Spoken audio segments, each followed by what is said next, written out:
کہ اگر پاکستان میں سب سے زیادہ علماء کسی سلسلے سے وابستہ ہیں، مفتیان کرام کسی سلسلے سے وابستہ ہیں، تو وہ سلسلہ قادریہ شاذلیہ سے وابستہ ہے، اور وہ آپ بھی کے جو ہے وہ تربیت یافتہ ہے۔ الحمدللہ ہر سال قبلہ مفتی اعظم پاکستان چیئرمین ہوئے تھے رات کمیٹی مفتی منیب الرحمان صاحب کی عظیم الشان درسگاہ سے ہر سال کثیر تعداد میں جو ہے وہ علماء کرام مفتی کورس کر کر فراغت حاصل کرتے ہیں۔ آپ وہاں پر تدریس فرماتے ہیں اور درس شریعت کے ساتھ ساتھ درس تصوف بھی ان کو سکھاتے ہیں، ان کو درس تصوف بھی دیتے ہیں۔ تو میں بلا تاخیر جو ہے وہ اب استاد من اور یقین کیجیے کہ ہمارے دلوں کے چین ہیں، اللہ تعالیٰ ان کا سایہ ہم پر، اہل سنت پر اور امت مسلمہ پر اللہ تبارک و تعالیٰ ان کا سایہ دراز فرمائے۔ الحمدللہ آج ان کے فیض سے عرب و عجم کے امت مسلمہ جو ہے وہ مستفیض ہو رہی ہے۔ تو میں اب قبلہ مفتی اعظم میں جو یہی کہوں گا کہ ہمارے یہ لیے ہمارے استاد مفتی اعظم اور بے شک آپ مفتی کے سب سے بڑے مفتی ہیں اور ایسے رابطہ کبھی بھی ہیں، آپ ہی سے جو ہے وہ تمام علماء رجوع کرتے ہیں، اور آپ کے شاگرد الحمدللہ اس وقت پاکستان میں سب سے زیادہ فتاوی نویسی کرتے ہیں تو وہ آپ کے شاگرد کرتے ہیں۔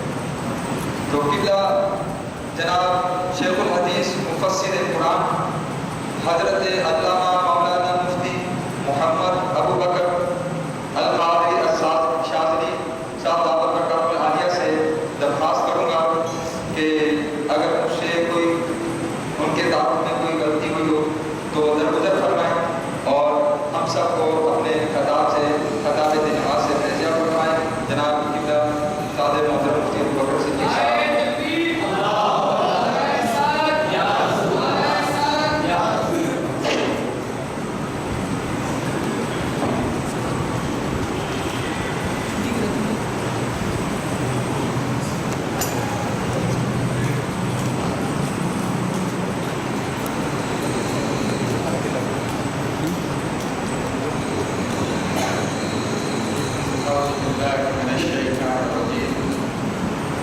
بسم اللہ الرحمن الرحیم،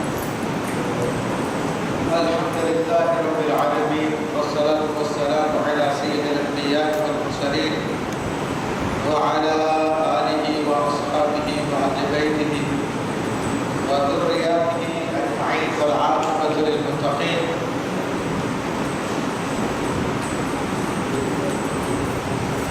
مولانا صلی وسلم دائما ابدا علی حبیبک خیر الخلق کلہم۔ تمام حضرات ایک مرتبہ سے مجھے بات کر کے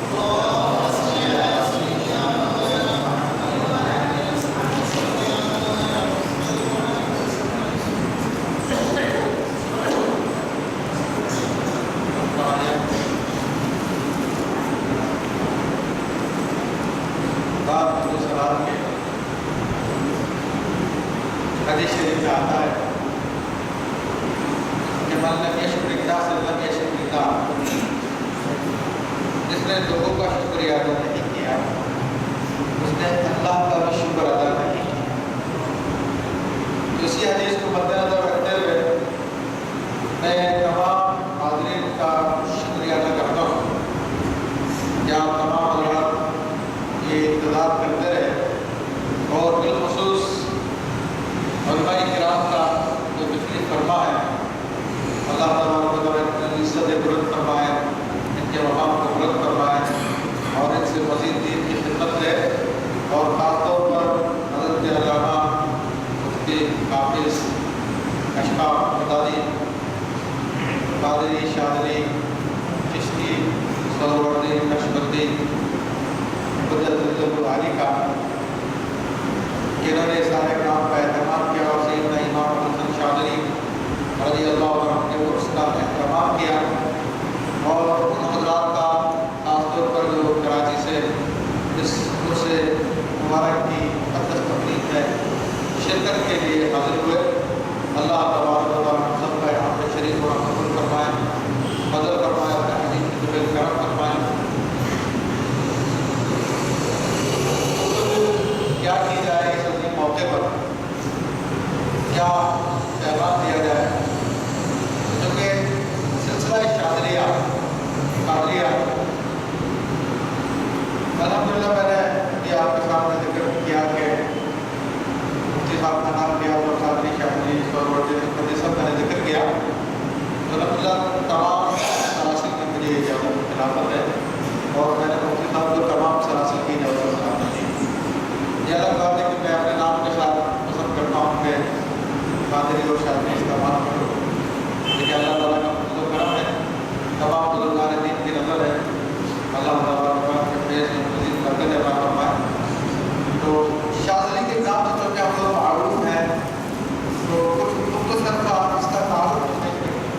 کوئی مسجد نہیں تھی.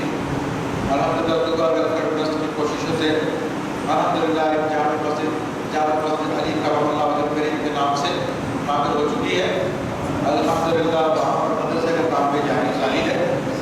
اسی طرح دعا ویلفیئر ٹرسٹ کے بہتر گھر کے مختلف مقامات پر ہم سب قبل تقریباً 10 سے زائد نلکے لگوائے جا چکے ہیں. راشن کی تقسیم کیا جا چکا ہے. تو اس دفعہ بھی الحمدللہ راشن کی تقسیم کی تھی اور کچھ نلکے بھی لگوانے تھے. تو اس کی وجہ سے دور دراز علاقوں میں جانا پڑا اور یہ واپسی میں لیٹ ہو گئے. تو میرا سلسلہ شادیہ کے حوالے سے میں تھوڑا سا ذکر کر دوں کیونکہ یہ سلسلہ وہ سلسلہ ہے کہ جس کے فیوز و برکات تو الحمدللہ پوری دنیا کے مسلمان اٹھا رہے ہیں. اور سلاسل میں سے کوئی بھی سلسلہ طریقت کا کوئی بھی طریقہ ایسا نہیں ہے جس میں شاذلی سلسلے کا فیض نہ آ رہا. بلکہ مسلمانوں میں سے جو اہل سنت ہے الحمدللہ ان میں سے شاید کوئی ایسا ہو کہ جسے شاذلی سلسلے کا فیض نہ مل رہا. یہ الگ بات ہے کہ وہ فیض تو ہم لے رہے ہیں لیکن اس کا کہاں سے آ رہا ہے اس کا نام ہمیں پتہ نہیں. تو وہ میں ذکر کرتا ہوں انشاءاللہ تبارک و تعالیٰ سب کے ساتھ پہچان لیں گے کہ شاذلی سلسلہ کون سا سلسلہ اور اس کا کیا فیض ہے. دیکھیں ویسے تو یہ سلسلہ قادریہ کی ایک شام ہے جو سیدنا امام ابوالحسن شاذلی رحمۃ اللہ علیہ سادات کرام میں سے ہیں. ان کو مختلف سلاسل سے اجازت تھی. تقریباً 100 سال یا ایسے کم کا معاملہ سرکار غوث پاک امام شاذلی ہے. تو سیدنا محمد بن غوث رحمۃ اللہ علیہ کے توسط سے شاذلی قادری سلسلے کی بھی درآمد آپ کو حاصل تھی. سلسلہ رفاعیہ میں شیخ احمد کبیر رفاعی رحمۃ اللہ علیہ اس سلسلے کی درآمد بھی آپ کو حاصل تھی. شیخ ابوالحسن نوری رحمۃ اللہ علیہ کے سلسلے کی درآمد بھی آپ کو حاصل تھی. اور اسی طرح ذکر الدین کی خلافت بھی آپ کو حاصل تھی. تو شاذلی سلسلے میں تقریباً 5 صحابہ کرام کا فیض جاری و ساری ہے جن میں خلیفہ اول تمام انبیاء کے بعد جن کا سب سے بڑا مرتبہ ہے سیدنا ابوبکر صدیق رضی اللہ عنہ کا فیض اس سلسلے میں جاری و ساری ہے. سیدنا سلمان فارسی رضی اللہ عنہ کا فیض اس سلسلے میں جاری ہے. سیدنا مولا کائنات سیدنا علی کرم اللہ وجہ الکریم کا فیض اس میں جاری و ساری ہے. ناصرین کریمین کا فیض اس میں جاری و ساری ہے. سیدنا انس بن مالک سیدنا جابر بن عبداللہ رضی اللہ عنہ کا فیض اس سلسلے میں جاری و ساری ہے. تو یہ فیض کی اتنی لہریں یہ سلسلہ لے کے جمع ہے. تو یہ فیض ہندوستان پاکستان کے لوگوں کو بھی مل رہا ہے لیکن لوگ صرف نام سے واقف نہیں ہیں. ورنہ عرب دنیا میں تو سب اس سلسلے کو جانتے ہیں, سب اس طریقے کو جانتے ہیں. تھوڑا سا میں بتا دوں کہ فیض کس طریقے سے مل رہا ہے. دیکھیے پوری دنیا میں چاہے مشرق ہو چاہے مغرب, شمال ہو یا جنوب, ہر جگہ پر ایک درود پاک پڑھا جاتا ہے. اس درود پاک کا نام ہے درود تاج. کون آپ میں سے واقف نہیں ہے درود شریف سے؟ سبھی نے اس کا نام سنا ہوگا. محفلوں میں پڑھا جاتا ہے, لوگ اس کے چلے کرتے ہیں, وظائف کرتے ہیں. اس درود شریف کے مصنف لکھنے والے سیدنا امام ابوالحسن شاذلی رضی اللہ عنہ ہے. اور اس کی پوری تحقیق غزالی زماد حضرت علامہ احمد سعید کاظمی شاہ صاحب رحمۃ اللہ تعالیٰ نے اپنے رسالے میں پوری اس کی تحقیق بیان کی ہے جس میں انہوں نے درود تاج کی شرح لکھی ہے. پھر اسی طرح دلائل الخیرات شریف یہ وہ کتاب ہے کہ جو ہر سلسلے میں پڑھی جاتی ہے, چاہے قادری ہو, سہروردی ہو, چشتی ہو, نقشبندی ہو, کسی سلسلے سے تعلق رکھتا ہو, وہاں پر خاص اجازتیں لے لے کے لوگ پڑھتے ہیں. اور بڑی بابرکت کتاب ہے, درود شریف کی کتاب ہے. جو صوفیہ کے صحبت میں رہتے ہیں ان کو پتا کہ یہ کتاب کیسی عظیم کتاب ہے, بڑی ضخیم کتاب ہے, لیکن انہوں نے اس کو باقاعدہ زبانی یاد کیا ہوا. یہ کتاب, یہ درود شریف کی کتاب کس نے لکھی ہے؟ سیدنا سلیمان جزوری رحمۃ اللہ علیہ نے لکھی ہے.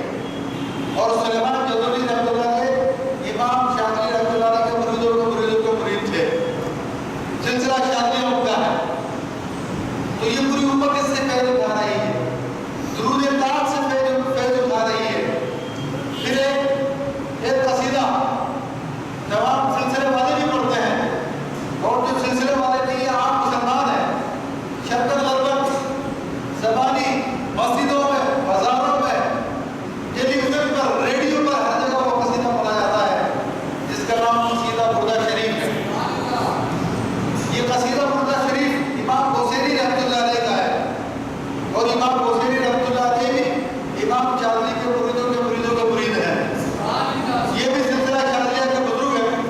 جس طرح انہوں نے قصیدہ بردہ شریف لکھا ہے، اسی طرح امام شاذلی رحمۃ اللہ علیہ کی شان میں بھی انہوں نے پورا کا پورا 139 اشعار کا قصیدہ لکھا ہے۔ تو سلسلہ شاذلیہ کا فیض تو پوری دنیا میں عام ہے آلریڈی، تعارف نہیں تھا، تو تعارف میں پیش کر رہا ہوں۔ سیدنا امام شاذلی رحمۃ اللہ علیہ سادات کرام میں سے مختصر یہ کہ ابتدائی اپنی عمر میں آپ نے علوم دینیہ حاصل کیے، اور علوم دین حاصل کرنے میں حفظ قرآن بھی کیا۔ پھر اس کے بعد آپ نے جو اس زمانے کا طرز نظامی تھا، اس علماء کے علم میں آپ نے کمال حاصل کیا، یہاں تک کہ آپ فرماتے ہیں وہ مناظرے کے قابل ہو گیا۔ اس علم میں میں مناظرہ کر سکتا تھا، یعنی علم دین میں اتنے بڑے عالم ہو گئے۔ پھر دل میں خیال آیا کہ اللہ کا تقرب حاصل کیا جائے صوفیاء کرام کے طریقے میں چل کر۔ تو آپ فرماتے ہیں کہ میں ایک بزرگ تھے شیخ حرازم رحمۃ اللہ علیہ، ان کی صحبت میں رہا۔